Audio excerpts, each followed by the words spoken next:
Friends, welcome to my channel learn and get. और आज की वीडियो में हम जानेंगे अशोक की जो पॉलिसी थी धम्म, उस पॉलिसी के बारे में।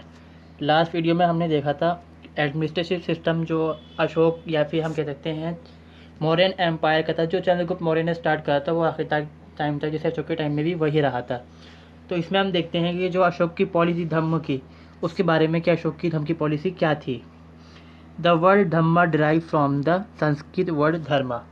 मतलब अगर हम देखें कि जो धम्मा वर्ड है ये प्राकृतिक वर्ड है, जिसको अगर हम संस्कृत में देखते हैं, मतलब संस्कृत वर्ड से आता है ये, जिसका मतलब होता है धर्म। धर्म मतलब कुछ लोग का वही अपने हिसाब से होता है। कुछ लोग कहते हैं कि कहते हैं आस्था करना, कुछ लोग कहते हैं कि सही तरह से सही रास्ता दिखाना। हर इंसान के नज़रिए में अलग अलग मतलब होता है धर्म का, मगर हम मेन चीज़ देखते हैं तो उसका मतलब ये होता है कि आस्था रखना और पूजा करना। धर्म का मतलब हम यही निकालते हैं। Dhamma was a policy represented by Mauryan Emperor Ashoka.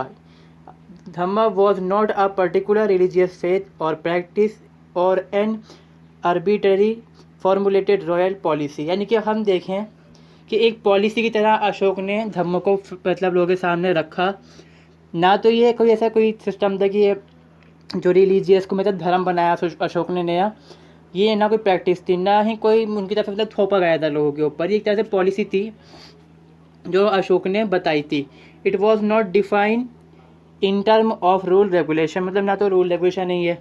It was related to generalise norms of social behaviour and activities. मतलब जो लोगों के अंदर सोशल बिहेवियर हैं, जो लोगों के बीच एक्टिविटीज़ होती हैं, उनको जोड़ने के लिए, उनको एक जैसा बनाने के लिए इस पॉलिसी को लाया गया था। It was a policy which gave a way to different people on the basis of religious, cultural, language, economic condition, etc. but special for religious base। मतलब ये लोगों के लिए, जो डिफरेंट लोगों के लोग थे उनके लिए ये पॉलिसी इसलिए थी कि वो लिव कर सकें, कि आपस में वो आसानी से रह सकें, चाहे वो डिफरेंट धर्म के हों, चाहे उनकी लैंग्वेज अलग हो, या फिर जो भी सिस्टम उनका अलग अलग कंडीशन हो, इकोनॉमिक कंडीशन हो, चाहे पॉलिटिकल कंडीशन उनकी अलग हो। तो धर्म की पॉलिसी इसलिए बनाई गई थी कि जो अलग अलग धर्म के लोग हैं वो आपस में रह सकें। Dhamma create such atmosphere way different religious live together peacefully. मतलब वही कि अलग अलग तरह के जो धर्म के लोग हैं वो आपस में एक साथ रह सकें, पीसफुली रह सकें, ऐसा एटमोसफेयर क्रिएट करा गया था किसी तरफ से, धम्म के ज़रिए से। To know about Ashok dhamma base पे read his rock edicts and inscription. यानी कि जो अगर हमें जानना है अशोक के धम्म के बारे में, तो हमें ज़रूरी है कि हम उसके रॉक एडिक्स जो पत्थर जो लिखवाया उनने, जिनको हम शिलालेख कहते हैं, मतलब बड़े बड़े पत्थरों पे उसने गुदवा दिया और लिखवाया अपनी भाषा के अंदर, जो भाषा उस ज़माने के अंदर वहाँ के लोगों की रही उसके ऊपर। तो उससे हम जान सकते हैं कि धम्मा क्या था। तो हम देखते हैं कि धम्म क्या है। धम्म एक पॉलिसी है जिसको अशोक ने बनाया। उस पॉलिसी को उसने ये दिखाता है कि धम्म यानी कि उनने कहा कि मैं प्रजा, तुम मेरे बच्चे हो और मैं तुम्हारा बाप हूँ, तो तुम अपने बाप की बात को मानो। तो और मेरा काम ये है कि मैं तुम्हें सही रास्ता दिखाऊं। और जैसे बाप का फ़र्ज़ होता है कि पिता अपने बच्चों को लड़ने नहीं देता आपस में, तो मैं भी चाहता हूँ कि तुम आपस में ना लड़ो और सब मिल के आपस में रहो और दूसरे के साथ मतलब प्यार से रहो, पीसफुली रहो, लड़ो झगड़ो नहीं। तो वो पॉलिसी धम्म कहते हैं। ना तो ये कोई रेगुलेशन है, मतलब ज़बरदस्ती इसकी नहीं, कोई पनिशमेंट नहीं, अगर लागू मानता नहीं है इसको। और ना ही कोई ये ऐसी चीज़ है कि हम कह सकते हैं कि रॉयल विक्ट्री, मतलब रॉयल लाइसेंस से हम कह सकते हैं कि जो राजा वगैरह हैं वो उसको इस्तेमाल कर सकते हैं। ये सिर्फ एक पॉलिसी है। इसके अंदर क्या कर रहा है कि जो डिफरेंट तरह के लोग हैं उनको कुछ जो प्रिंसिपल्स हैं उनको कुछ हम बताते हैं कॉन्सेप्ट के, इस तरह से तुम अपनी ज़िंदगी को गुजारो। तो वही चीज़ धम्म है। हम देखते हैं कि प्रिंसिपल ऑफ अशोक धम्मा क्या है। वो कहता है कि mother and father should be obeyed and likewise the elder. मतलब माँ बाप की बात को मानना चाहिए और अपने बड़ों की भी। भाई कहता है कि स्ट्रीट फास्टनेस यानी कि काइंडनेस के बारे में बात करता है कि इंसान में लालच ना हो और इंसान दूसरों के लिए, जो लिविंग बींग्स हैं, जानवर वगैरह हैं, उनके लिए प्यार से दिखाए, मतलब should show toward the living being, मतलब उनके आगे काइंडनेस दिखाए, मतलब दया करें उनके ऊपर। क्योंकि उस टाइम क्या आता है कि सेक्रीफाइसेस बहुत ज़्यादा हुआ करते थे, हर चीज़ के लिए उन्होंने कर रखा था। जो ब्राह्मण लोग थे कि हर चीज़ के लिए बलि दो, तो उसी चीज़ को ठुकराने ख़त्म करने के लिए उसने कॉन्सेप्ट लाया, प्रिंसिपल दिया कि जो जानवर हैं, लिविंग थिंग्स हैं, उनके साथ भी आप काइंडनेस दिखाएं, उनको मारे नहीं। अहिंसा यानी कि अहिंसा, इसको हम कहते हैं नॉन वायलेंस। मतलब अहिंसा में विश्वास करें और लोग झगड़ा मतलब वही लड़ाई झगड़ा आपस में लोग ना करें। People should love one another and display respect and tolerance every one. मतलब जो लोग हैं उनको आपस में क्या दिखानी चाहिए कि एक दूसरे से प्यार मोहब्बत से जुड़ के रहें वो, और दूसरे के साथ टॉलरेंस रखें, मतलब लड़ाई झगड़े नहीं, प्यार मोहब्बत से रहें और रिस्पेक्ट करें आपस में एक दूसरे की। तो उसी बात को हम देखते हैं कि धम्म के अंदर वही प्रिंसिपल्स हैं और वही चीज़ें बताई जा रही हैं कि इसमें बात कर रहा है अशोक लोगों को जोड़ने की आपस में। One should act in this manner, relative should be respected, teacher should be honoured by the people. ये बाय है, मतलब वो कह रहा है कि टीचर हैं उनको इज़्ज़त देनी चाहिए, लोगों को टीचर्स को इज़्ज़त देनी चाहिए, उनकी रिस्पेक्ट की जानी चाहिए। तो वही इसके अंदर बात कह रहा है, क्या कहता है कि धम्म ऐसी पॉलिसी है जिसमें हम सब लोगों को जोड़ रहे हैं। कौन किस बेस के ऊपर, चाहे वो रिलीजियस बेसिस पे हो, चाहे कि धर्म के बेस पर हो, चाहे लैंग्वेज के बेस पर हो, किसी बेस पर हो, इसमें क्या कहा गया है कि सब लोग बराबर हैं और आपस से मिलजुल के सब लोग रहें इसके अंदर, और जो इन्हें प्रिंसिपल्स बनाए हैं उनको फॉलो किया जाए। आगे हम देखते हैं कॉन्सेप्ट में सिद्धांत जो हैं उसके बारे में हम, कि obedience to father and mother is excellent thing, मतलब आप माँ की बात मानी जाए तो अच्छी चीज़ है। Liberty to friends acquaintance and relative and Brahman and Shramans is excellent thing, मतलब कि जो अपने रिश्तेदार हैं, दोस्त हैं और जो जानने वाले हैं, ब्राह्मण हैं, इसके अलावा जो श्रमन्स है, श्रमन्स मतलब वो लोग जो घूमते फिरते रहते थे, उनके लिए आज़ादी होनी चाहिए। ये भी अच्छी चीज़ है कि उनको आज़ादी मिले, कि मतलब कोई रोक ना लगाया उनके ऊपर। तो उस बारे में भी कहता है the abstention from slaughter of living thing, living creation in is an excellent thing, मतलब कि जो उनको कहते हैं हत्या करते हैं, यहाँ पर इनको काटा जाता है जानवरों को, वो स्लॉटर हाउस कहलाते हैं, कि वो वहाँ पर उनका नहीं होना चाहिए। कि जो मतलब अगर वो नहीं होंगे तो क्या है, उनके सेक्रीफाइस भी खुद नहीं होंगे, आपसे अपने आप ही उनके सेक्रीफाइस होने बन जाएंगे। तो ये भी अच्छी चीज़ है कि स्लॉटर्स ना हो वहाँ पर। Tendency toward spending little and strong storing little thing, मतलब उन्होंने कहा कि ज़्यादा से ज़्यादा बांटें, चीज़ों को जमा कम करें। तो उस प्रिंसिपल के बारे में हम कहते हैं कि धम्म का प्रिंसिपल यानी कॉन्सेप्ट्स हैं ये। इसमें क्या कहा गया, कुछ ड्यूटीज़ भी दी गई लोगों को कि ये काम इंसान को करना ही पड़ेगा वहाँ पर। तो ये चीज़ के अंदर बताई गई है। पहला है सेल्फ कंट्रोल, के संयम रखें इंसान के ऊपर, इसको हम हिंदी में कह रहे हैं कि संयम, और मेंटल प्योरिटी, भाव शुद्धि, मतलब जो दिमाग है उसकी सोच है, इंसान उसमें से जो गंदगी है उसको निकाले और अच्छे ख्याल अपने दिमाग में रखे। ग्रेटफुलनेस की लंका, फार्म डिवोशन, ये तो इसमें बताया गया है कि ये ड्यूटीज़ हैं इंसान को करनी चाहिए। मतलब धर्म को इतना वो नॉर्मल से रखें, मतलब ज़्यादा उस पर वो सोच मतलब ज़्यादा ना करें। जैसे हम आज वक्त में होता है कि हर चीज़ के ऊपर, हर बात के ऊपर सेक्रीफाइस, मतलब हर चीज़ के धर्म के अंदर रीति रिवाज होते हैं, तो वो चीज़ को थोड़ा सा ख़त्म करके कम नॉर्मल करें। और इसके अंदर कॉन्स्टिट्यूएंसी हम देखते हैं धम्मा पॉलिसी के अंदर, फ्रीडम फ्रॉम सिंस, इसको हम कहते हैं अपनिषवान, यानी कि जो पाप हैं उससे मुक्ति हो। तो ये उसके अंदर बताए गए हैं कि इसके अंदर अगर हम देखते हैं किसी के अंदर ये चीज़ें आ रही हैं तो वो चीज़ें क्या क्या आती हैं इसके अंदर। फ्रीडम फ्रॉम सेंस, मतलब पापों से मुक्ति हो इंसान को। मैनी वर्चुअल डेट्स, वाहु कहानियाँ, लिबरलिटी, इनके दान करे इंसान, दानी इंसान हो तो उससे क्या है, उसके घटक एक तरह से अगर इंसान ये काम करता है तो हम देख सकते हैं कि वो धर्म की पॉलिसी को एक तरह से फॉलो कर रहा है। ट्रूथफुलनेस, ट्रूथफुलनेस मतलब सत्य बोलता हो इंसान, सत्य बोले, प्योरिटी सोचे। अब हम देखते हैं अशोक के धम्म के अंदर जो सेंस बताएगा, मतलब जो महापाप बताया गया वो कौन कौन से हैं। तो पहला है फेयरसीनेस, मतलब कि चंडे जिसको कहा गया है हिंदी के अंदर, तो मतलब हम कहेंगे निर्दयता, मतलब इंसान अगर किसी के प्रति काइंडनेस नहीं दिखाता, मतलब किसी के अगेंस्ट इंसान काइंडनेस नहीं दिखाता, तो वो क्या कहेंगे उसको हम, कि वो निर्दय है। तो ये पाप है कि हम किसी के खिलाफ मतलब कुछ अगेंस्ट कुछ काम करें या फिर उसको नुकसान पहुँचाएँ, तो वो पाप है एक तरह से। ये क्रूएलिटी, मतलब ये वही चीज़ है।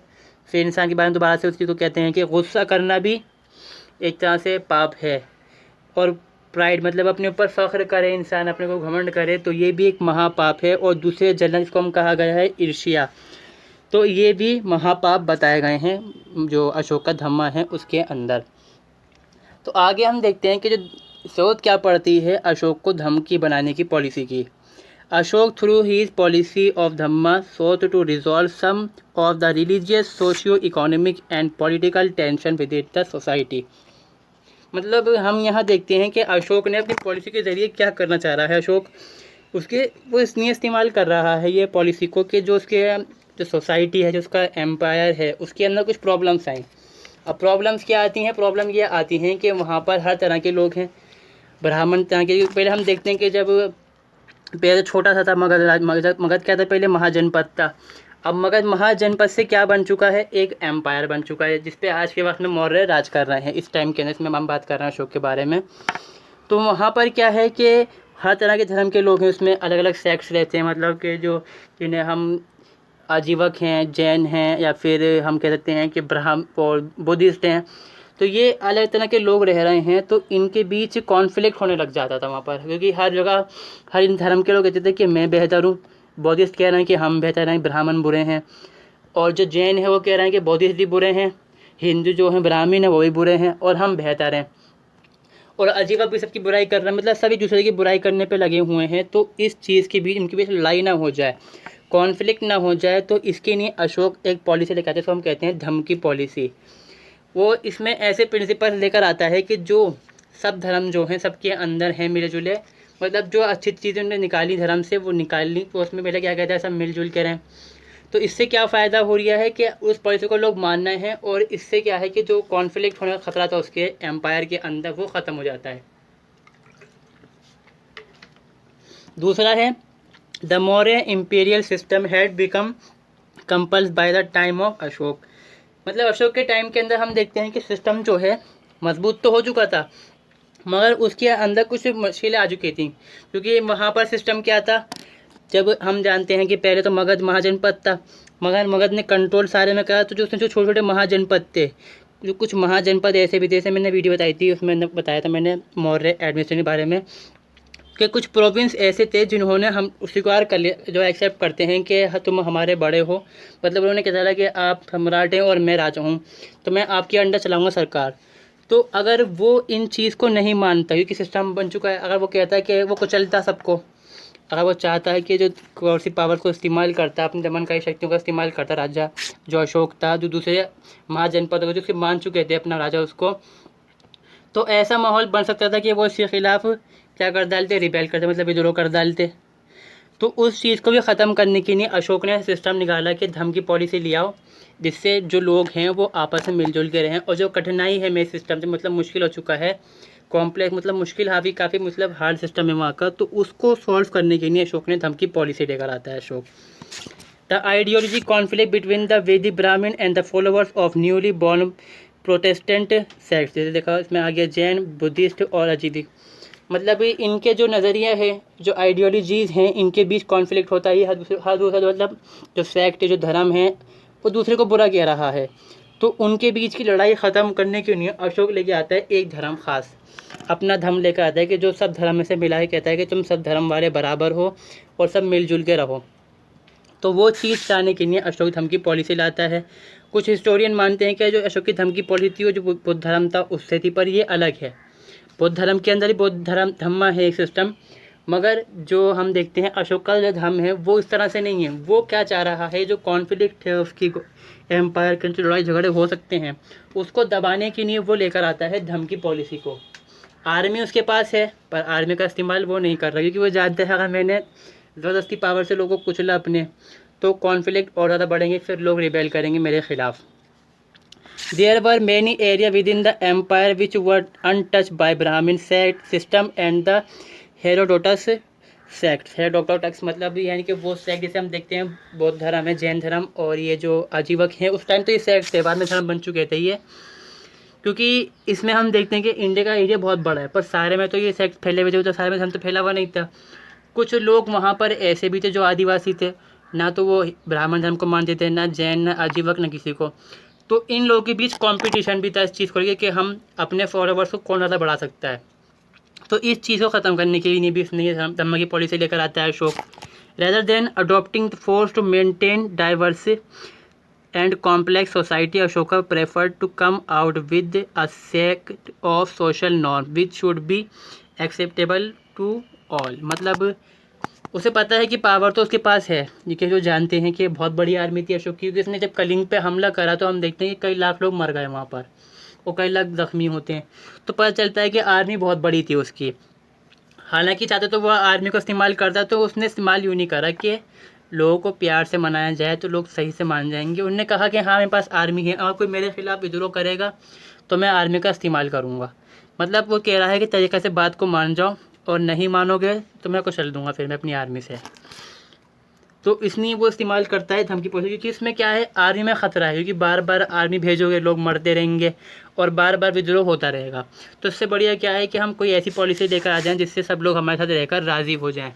मतलब सब लोग क्या है इसमें मिलजुल के रह रहे हैं, और सब सेक्ट जो सब जितनी सारे धर्म हैं, जितनी सारे जो छोटे छोटे जो महाजनपद जो मिल चुके थे इसके अंदर, वो सब क्या है बराबर हैं इसके अंदर, सबको बराबर हिस्सा मिल रहा है।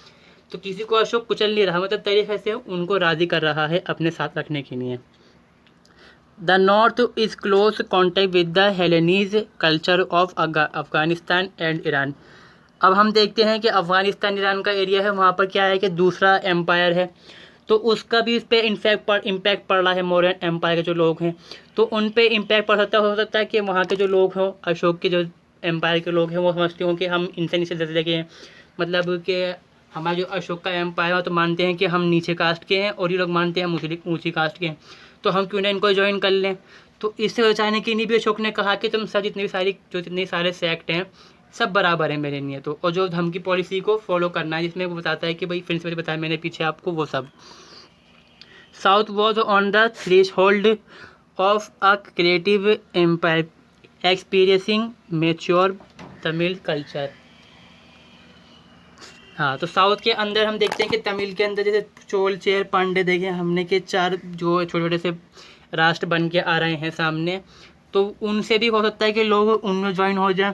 तो इससे बचाने के लिए भी उसने क्या करा कि धमकी पॉलिसी लेकर आता है वो, कि सब लोग बराबर हैं, क्योंकि मतलब उनके कल्चर को भी एक्सेप्ट कर रहा है कि तुम्हारे अलग अलग कल्चर हैं, तुम आदिवासी हो चाहे तुम कुछ भी हो, तुम साउथ के लोग हो अलग हो, मगर तुम मेरे लिए बराबर हो और सब लोग बराबर है, सबको इज़्ज़त मिलेगी मेरे इसके अंदर जो एम्पायर है उसके अंदर। तो ये वजह होती है कि अशोक धमकी पॉलिसी लेकर आता है। धमकी पॉलिसी देखिए क्या करना चाह रहा है अशोक, सबको जितने चाहे धर्म के बेस पर हो चाहे किसी बेसिस पे लोग में डिफरेंस जो लोग हैं, अलग अलग तरह के जो नज़रिए के लोग हैं या फिर धर्म के लोग हैं, उनको चाह रहा है कि प्यार से जोड़ लिया जाए और आर्मी का इस्तेमाल ना किया जाए। हालांकि बता तो हो चुका है पहले ही, वो कहता है कि अगर कोई मेरी बात को नहीं मानेगा तो मैं उसके लिए आर्मी का इस्तेमाल ज़रूर करूँगा। डिफेंस ही नहीं रख रहा हूँ, पर अटैक नहीं करूँगा आर्मी से। तो वो बहाना मार के भी अटैक कर सकता है उनके ऊपर कि भाई तुम मेरी बात को नहीं माने तो मैं डिफेंस कर रहा हूँ अपना, इसलिए अपनी आर्मी का इस्तेमाल कर रहा हूँ। तो वो धमकी पॉलिसी यही है कि इसके अंदर हर तरह के जो धर्म के लोग हैं बराबर दिया जाता है। और उसमें क्या कह रहा है वो, जो धर्म के अंदर से जो बौद्ध धर्म है, ब्राह्मण धर्म है, जैन धर्म है, अजीवक सेक्ट्स है, जो ख़ास चीज़ें हैं सब में से निकाल रहा है पॉइंट्स। क्योंकि अगर वो कहता था कि मैं बौद्ध धर्म से निकाल के लाया हूँ अच्छी चीज़ है, तो सकता है जो ब्राह्मण जो अजीवक हैं या फिर जो दूसरे जैन लोग हैं वो खिलाफ हो जाएं अशोक के, क्योंकि वो चाह रहा है कि सबको इस्तेमाल किया जाए, साथ में रख के सबके साथ अपना काम निकाला जा सके। तो वो कह रहा है कि मेरा जो धर्म है वो कोई धर्म नहीं है, ना कोई मेरा कोई रूल रेगुलेशन है, ये तो प्रिंसिपल्स है, मेरे पॉलिसी है, आप इसको फॉलो करिए और सब मिलजुल के रहिए और सब अपना विकास मतलब अपना पर्सनैलिटी डेवलपमेंट करके आगे बढ़िए। इस काम के लिए अशोक क्या करता है, a group of officer known as the Dhamma Mahatmas were made responsible to implement and publicise the various aspects of Dhamma to various section of society.